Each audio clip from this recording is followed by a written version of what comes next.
Welcome to our channel. Today we how to activate Trello calendar power-up for better planning, beginner guide step by step clearly.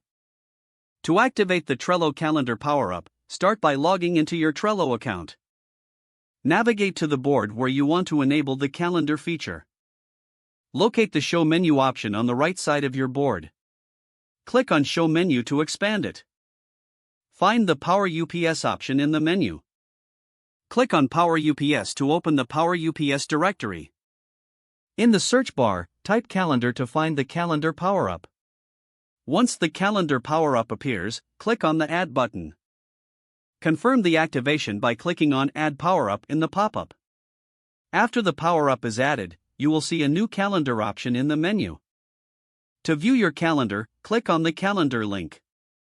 You will now see a calendar view of your card's assigned due dates.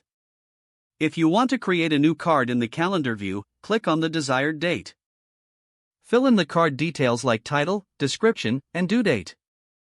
After completing the details, click Add Card to save it.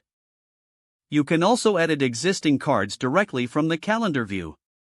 To do this, just click on the card you want to edit.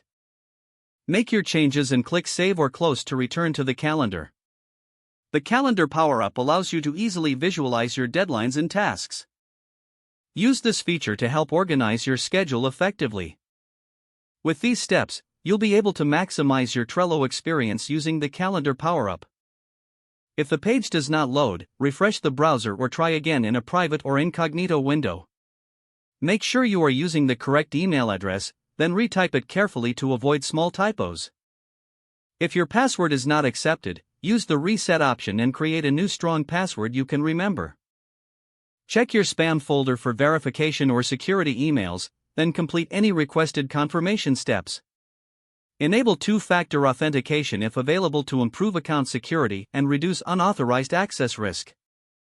After signing in, review your profile details so your contact information and settings are accurate and current. If you see an error message, note it down and try again after restarting your device and internet connection. Don't forget to like this video and subscribe to our channel for more step-by-step tech guides.